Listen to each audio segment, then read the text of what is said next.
guys, how's it going out there?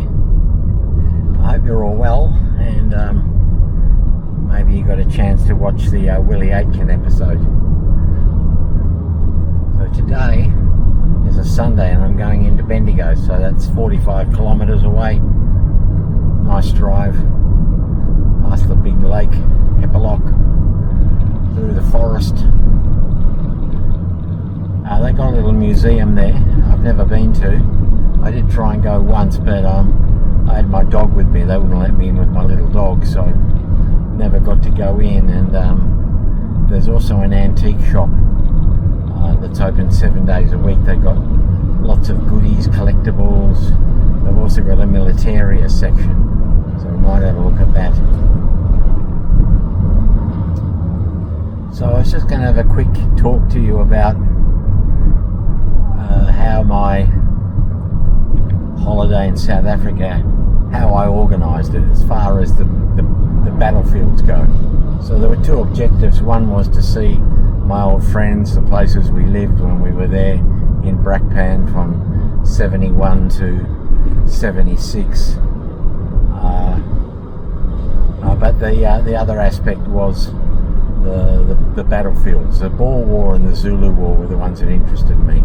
So, as I said in the last episode, I've been planning to go to South Africa for years. Probably about 5 years I've been planning to get back there.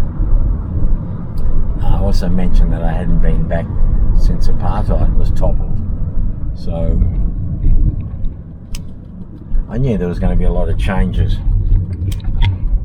But anyway,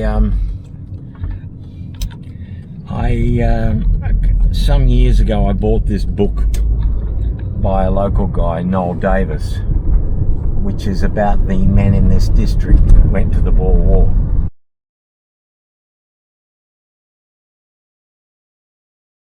So I've always been interested in the Boer War because of living over there and being an Australian and living in South Africa and having to deal with the Boers,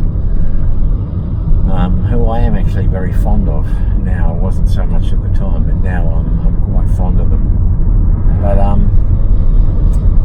so yeah, when I moved up here about 10 years ago, I was introduced to Noel, who's a local historian. He's written quite a few books, mostly on military stuff. But they're not books that sort of have a narrative. They don't start out with, once upon a time. They're books, they're collections of historical records, service records, extracts from the local papers of the time, maybe stuff from the archives or the state library. And that's what the Boer War book is. It's the story of all the men of this district that went off, and letters home that they wrote to their family. And I found that fascinating because, I go to these places all the time, and to think of the men from where I am so far away to South Africa in 1900. Well, it's only a 14-hour flight now, as I found out, but for them it was a long. Most of them had never left Australia. Most of them had never left their district. So anyway, so I got into that book, and I would be researching stuff. I'd be reading on Wikipedia about battles and about people and officers and uniformed men in the Boer War, and I kept a notepad next to my bed. And it was usually late at night. I'm a bit of a night owl. I'll go to bed about 10, but I don't go to sleep till 1, 2 a.m. I'm looking on Wikipedia, I'm on YouTube, I'm on chat groups. And with Wikipedia you fall down rabbit holes. You research one topic and then you end up with another half dozen topics. So I kept a notepad and I would write down places I wanted to see, battles, or where VCs were won. Battles like Renostakop, Bella Bella, but all the big ones as well, Mafeking, Ladysmith, Kimberley, the sieges, I discovered Major Eddie, and I wanted to find out where he fought, where he died, where he was buried. We've talked about Captain Salmon recently. Wanted to find out where he died, find his grave, and Willie Aitken that we covered in last episode. So I kept this list of places, and it kept growing. You know, where was the peace treaty signed? All sorts of stuff. The Battle of Diamond Hill. And so because of my mate over there, he found this site that looked terrific. When you went onto their website, I think they're called CA Tours or something. When you went onto their website, they had these beautiful colour photos of the Boer War, and they talked about walking tours and visiting the sites of the Boer War battles, and so I was really excited. So I emailed them, and eventually they got back to me, and they said there's very little interest in the Boer War.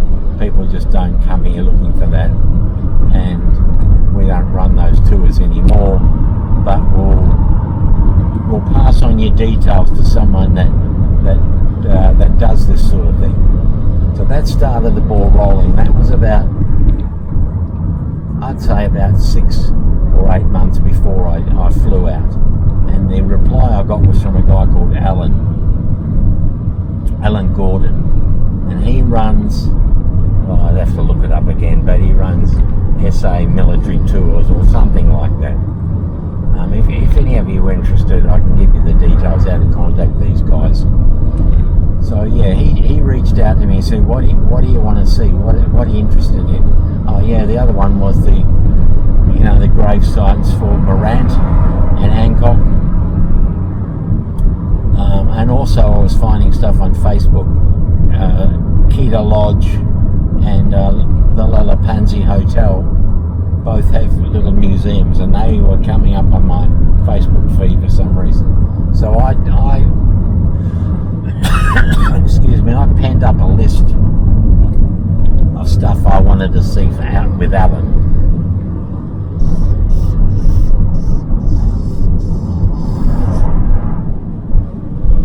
And he said, would you like me to come up with sort of an itinerary for you? I said, yeah. So he came up with this itinerary. And when I mentioned Major Eddie and the battles of the fighting around Colesberg in the Northern Cape, and also Bloemfontein, I had to go to Bloemfontein for the Boer War Museum. He put me in touch with a guy called Tony from Bush Junkies, Tony Horn, and I'm still in contact with Tony. He's a really lovely, over-the-top friendly guy, so helpful, and by his own description, he's not a real military expert by any means. He's more of taking groups of tourists into the bush to see and photograph animals. But no, he did his research, and he was able to find Major Eddie's grave. He found Captain Salmon's grave. So he reached out and he organised stuff down in the Free State and the Northern Cape for me. So I had a great time with him. As far as Natal went, Alan put me in contact with a guy called Pat Lindgren, who has passed away since I was there. Pat was a expat Rhodesian, and he was fascinating. What he knew about the Zulu War was just brilliant, you know.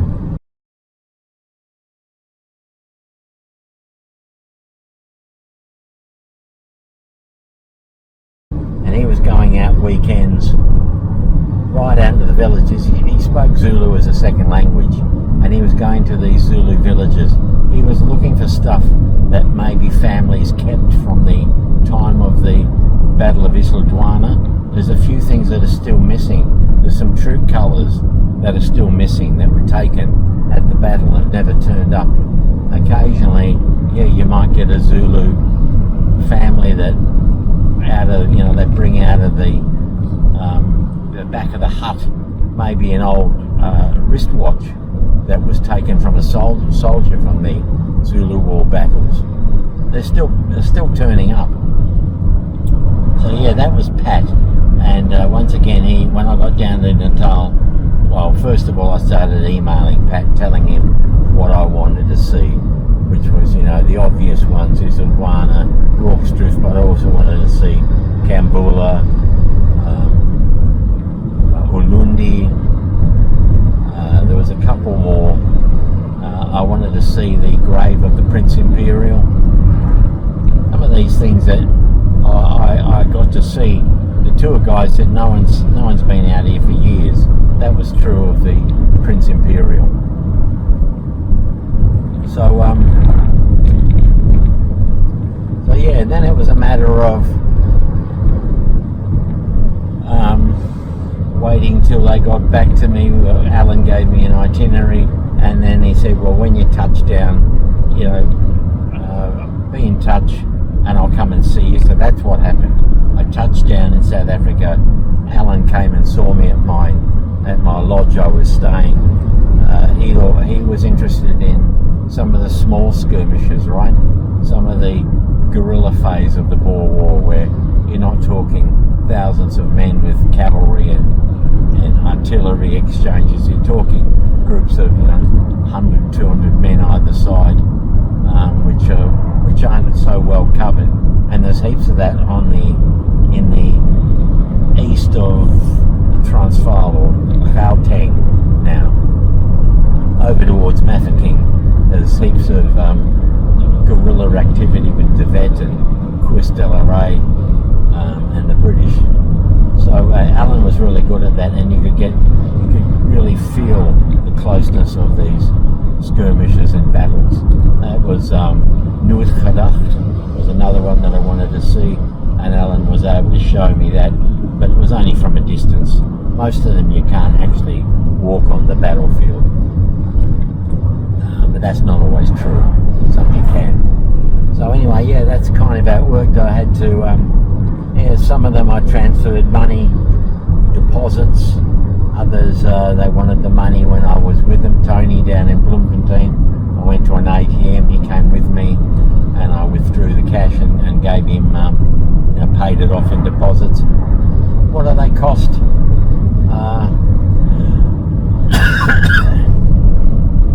Look, as far as Alan went, I think we used his car, so it might have been a couple of $100 a day, but they would pay for the food and accommodation. If you stayed overnight, that was part of it. But yeah, a couple of $100 a day. And then for Tony down in the Free State and the Northern Cape, he said it's best if you hire a car. And well, I had to get down there anyway from Johannesburg, and he said something with a high sort of clearance because the roads are terrible. So I hired the Volkswagen.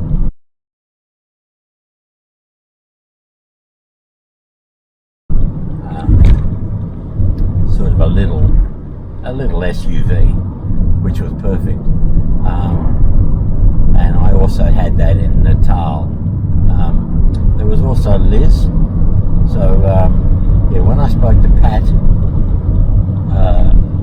Pat was really good with the Zulu War.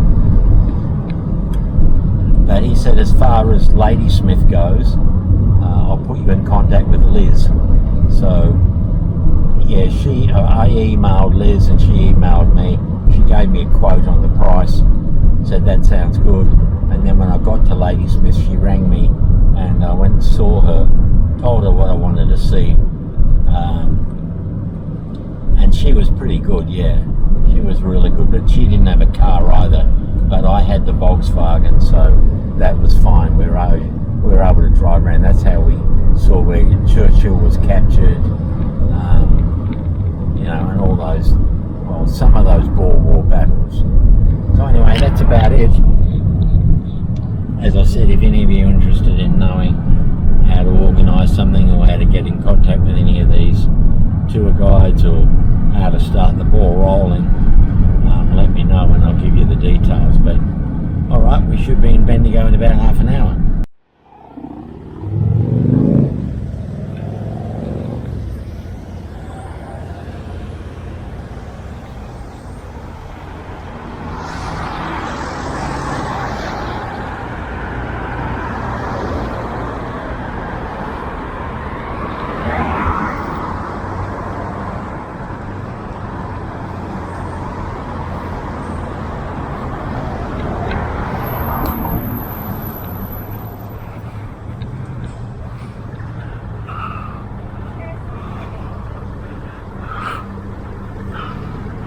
just show you the Boer War soldier while we're here. I did do an episode on this monument, but I'll quickly show you this is one of the big ones. Bendigo, Ballarat, St Kilda. These are the big ones. Right?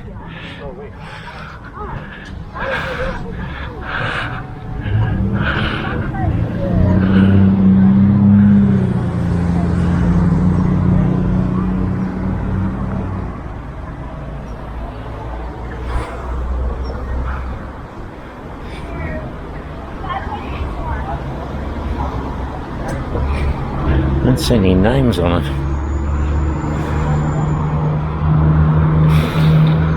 So there's the museum.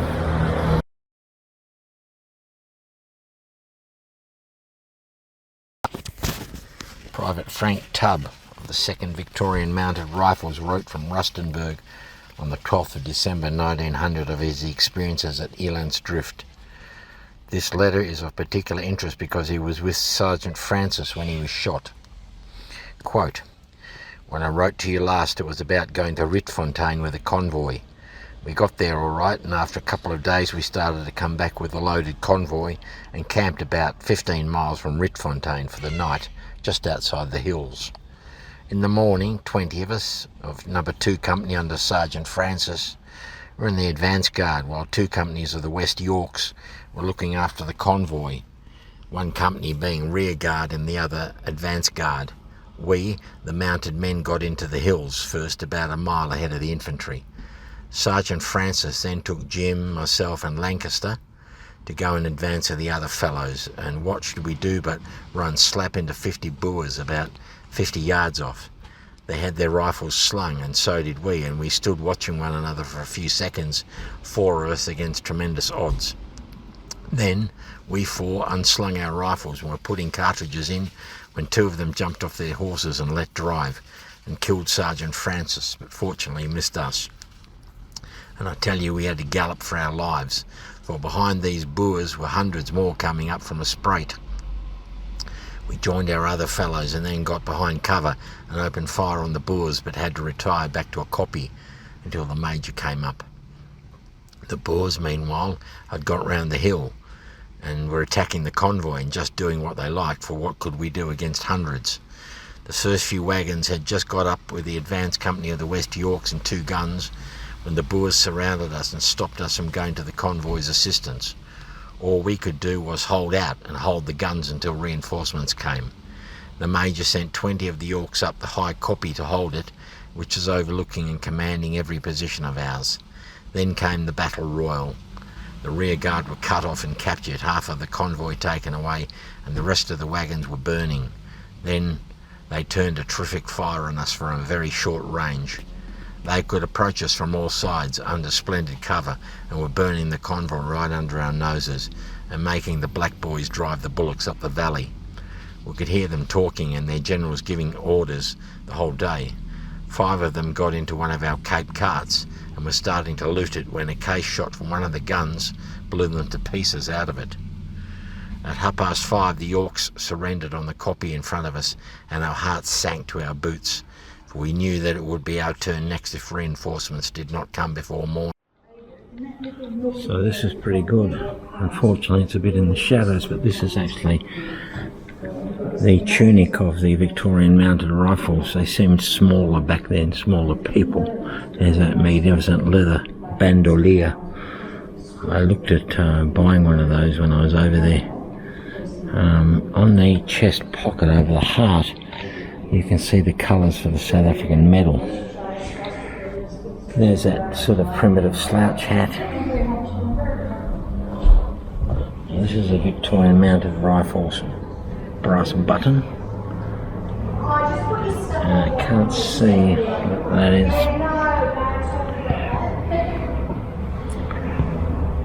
I don't know what that is. That looks like a 303 bullet maybe.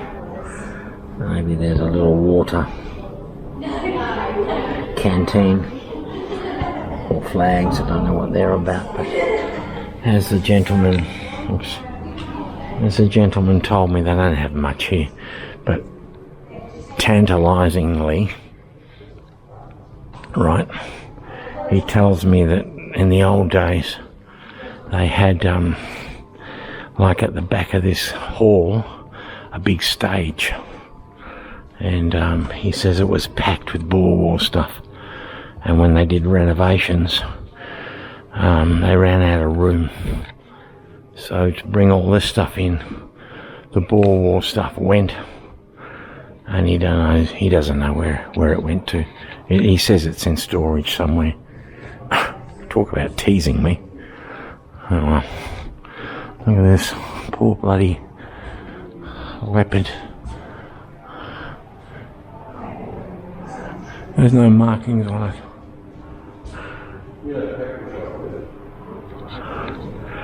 So yeah, you could spend all day looking at this stuff. I'm not really interested in, well, no, that's not true. I'm interested in World War II, World War I, all that stuff, but I've got to limit my concentration span, which was damaged by years of alcohol and drugs. So, I've only got limited concentration. But it's fantastic, isn't it? And I have been all my life through military museums. The War Museum in London, War Museum in Canberra is fantastic. So, he did say there's a bit of Boer War stuff scattered through the collection, but you'd have to find it. And that's okay. I didn't expect too much. It's all forgotten. What's it here? Okay. I reckon that's about it. There's only 2 rooms.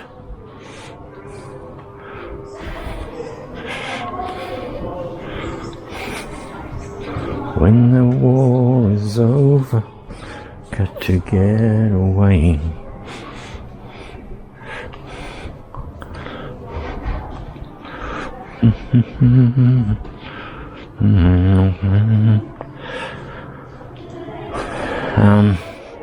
Yeah, they got volunteers that wander around. The guy was talking to me. What he was saying was, according to him, his great-grandfather died in the Boer War. I think he said died, or maybe was wounded. But, when he was telling the story, he said that the British got the soldiers, the Australians, to stack their rifles in a particular way, and the Boers attacked, and they couldn't get to their rifles in time. Well, of course, I knew straight away. I said to him, you're talking about the Wilmansrust disaster. He didn't know what it was called.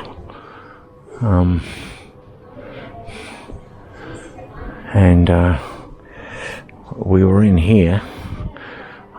He was showing me this horse. I asked him his grandfather's name, and he didn't know because he'd changed the name apparently. But he was showing me this horse, which is from the First World War. And I was telling him about the statue in Kyneton where the light horseman, there he is over there with his dusty hat on. He's leaning over with his bayonet to use his bayonet as a lance, right? And the guy got confused. He thought I kept talking about the Boer War. I said, no, I mean the Battle of Beersheba. He says, well, in the Boer War, they didn't have bayonets that fitted rifles. That's a nonsense, because the Boers were terrified of the bayonet. That's how they got them off the top of Wagon Hill. They attached bayonets. But anyway, we can't know everything, can we? So my field of expertise is the Boer War, but even I only have a rudimentary understanding and memory of who did what, who was where. So okay, we'll head across to the antique shop now. see what we got. The Boers gave us about 15 minutes to build sangars while taking the rifles from the Yorks, which we made good use of, and were ready for them when they opened fire again. Again and again they charged the guns, getting within 80 yards of them, but only to be sent back again with case and shrapnel from the guns. Our men began to fall all around, most of them shot through the head. Fortunately for us it got dark and we got the order to fix bayonets. We, the Victorian mounted rifles, were the closest to the guns, and I don't know how we got off so luckily, for all around us were dead men. Out of 14 gunners, 10 were wounded or killed. The hottest fire was directed on the guns. Saplings 6 inches through were cut with bullets, whilst every rock, everything, was marked where they had hit it. It was pitiful to hear the wounded crying out during the night for the stretcher bearers or something like that. If reinforcements didn't come before morning, we were done, for the guns only had a few rounds left, and the Major was going to surrender in the morning if they didn't come. About 1:30 at night we heard the welcome tread of the relief force, and a faint hurrah went around amongst us, for we knew we were safe again. Our 2 doctors had their sleeves rolled up at once and were dressing the wounded all night long. The Boers did not trouble us again for several hours and cleared out when General Broadwood came up. In the daylight the kopje was a horrible sight to see. Men laying dead where they had fallen, some with the knee under the chest where a gaping wound in the head, others shot through the neck or the chest. In all there were 17 white men, 3 or 4 black boys, and 1 Hindu buried that day on the road. Our sergeant was buried where the rear guard had been attacked, and 2 on the kopje in front of us.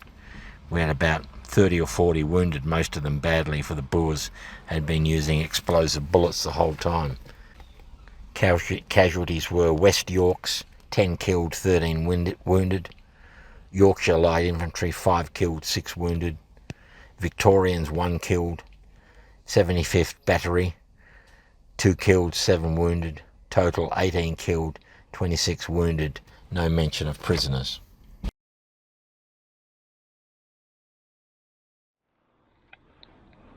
Just come into the antique and collectibles. Look at this beauty. This is Lieutenant. I gotta get my glasses on. Hang on. Lieutenant Ramsey, the Royal Highlanders, killed at Margersfontein. That's a brass rubbing. You remember last episode I was talking about what Dad used to do with his paper and his crown. It was a brass rubbing. So yeah, Boer War brass etching framed. $3.50.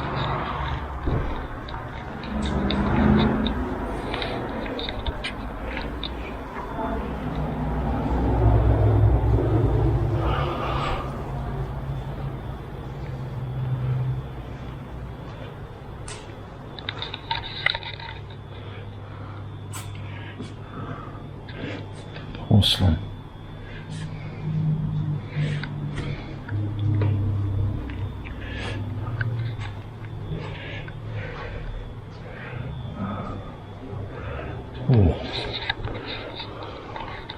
Oh, you wouldn't believe it. I got the same picture I've got. Look at that. Man, that would have driven me nuts. Yeah, Battle of Modderfontein. They've got one here, but just modestly speaking, mine's better.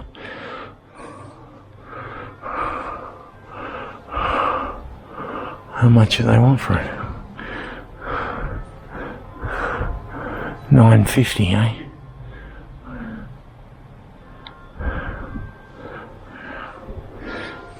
Well, that's promising.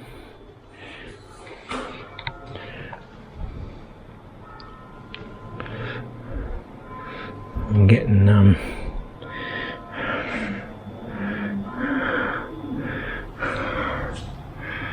trench art. Reminds me of that song Trenchtown Rock by the Wailers. Trench art. What have we got down here? Got more military stuff. Bend over, British Army shoulder sash. Looks like the Prince of Wales Regiment. Oops.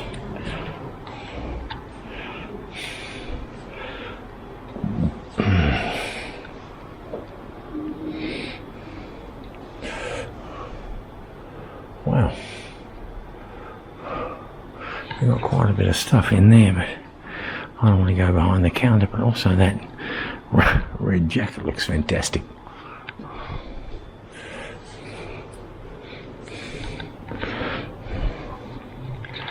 I bought $50 with me in case I could put a deposit on something if something really grabs my eye. I'm really glad that that makes me feel a lot better about my picture of the Battle of Modderfontein, that theirs is 9.50 and it's nowhere near as good as mine. And mine didn't cost that, although it wasn't far off it.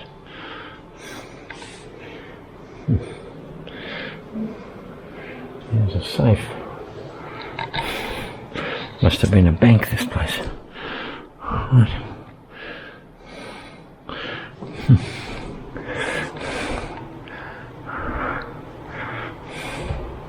I don't know how long they've been open.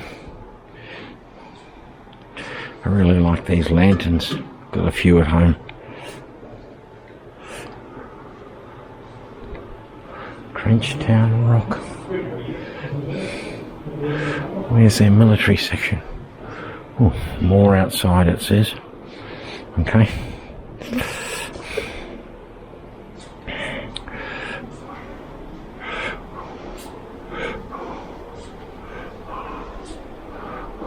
Right. Oh, man, they got gnomes. I was big on gnomes. Got heaps of them now. Probably got about 40. At least. Oh, these are great, these ones. Fuck.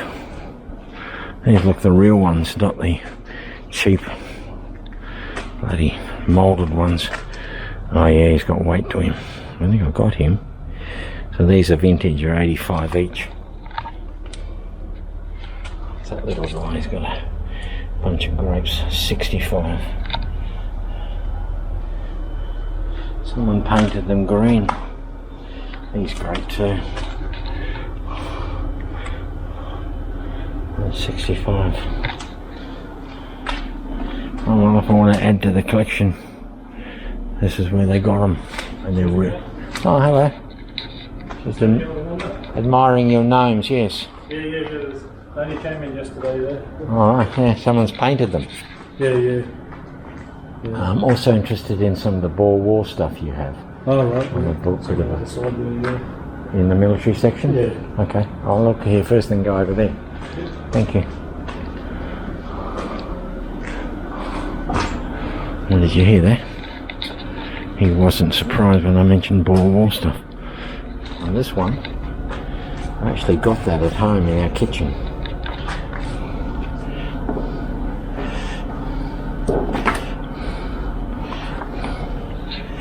Old advertising stuff. Grab a Chico. Look at that. Planet of the Apes, I've been watching that lately. It's fantastic. What's that? I used to collect those weekly times too. Right.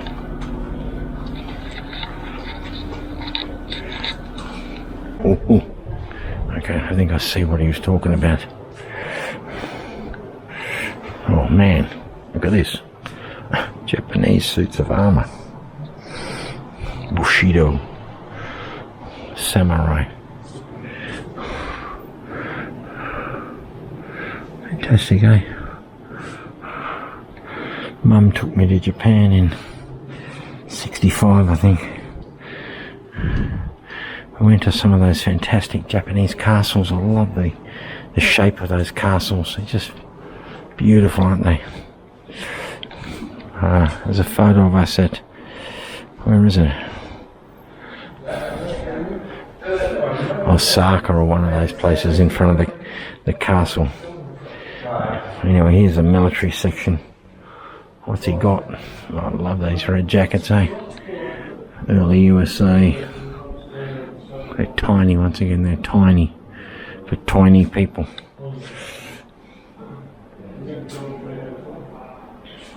Oh, this absent-minded beggar. That's definitely Boer War. How much he wants for it. That jacket's nice too. Absent-minded beggar.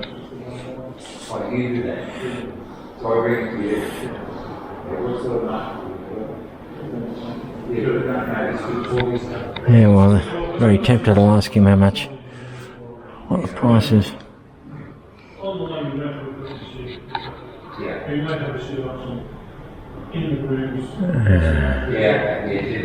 Okay.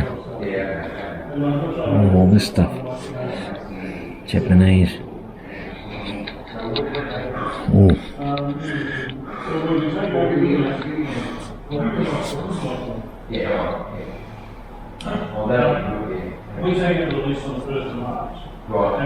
Man.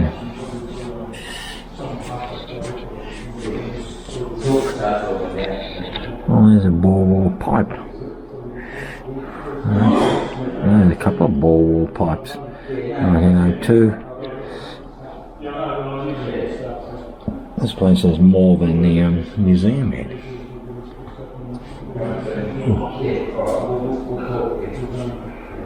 Oh, look at that. Boer War Bible. 1899. 240. I wonder if they might have a chocolate tin. Right. From Vic. Can't read that plate, but I think it's World War One. Or maybe not actually. No, I think that plate actually might be 1900. And just read it at the top. Yeah, I think that's a Boer War medal. Plate, sorry. Oh, there it is, yeah. Boer War Lord Roberts plate. England expects every man to do his duty. Now that comes in on 155. It's faded a bit. Wow. Great stuff here. Look at that, Lord Roberts of Kandahar. Ooh. There's another plate, look at that. Boer War commemorative. Plate, our boys at the front with Light Horse and the Boer. They're the Lancers. That comes in 195.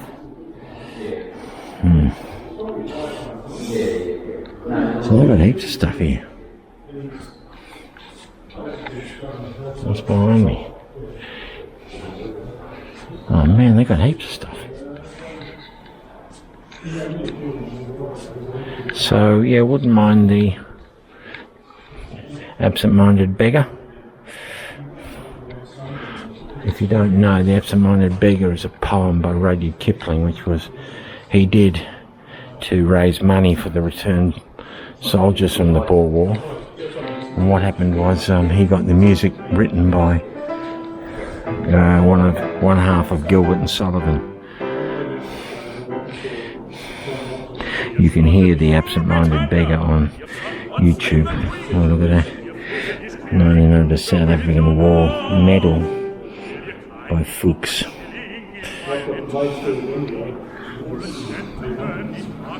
Oh, look at these. Oh, come on, you guys. You're going to kill me. Kitchen and rabbits. The plates. Well, they absolutely blow mine away. They'll blow my plates away. They're magnificent. There's a little gentleman khaki. Oh, there's the absent-minded beggar plate. Oh, they got fucking everything. They got mugs, jugs, Roberts jugs. Look at that, teapots. Gentleman khaki teapot, $2.50. Fuck. Look at the badges. Can you see the badges?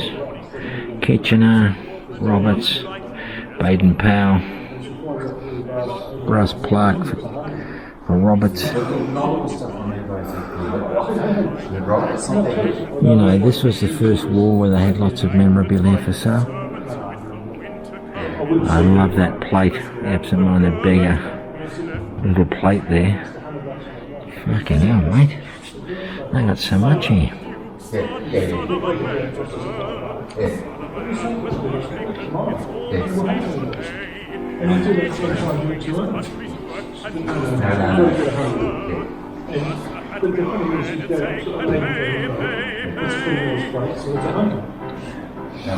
said, but you're not getting a plate of it. They're probably in. They've already been from Melbourne, that's point back.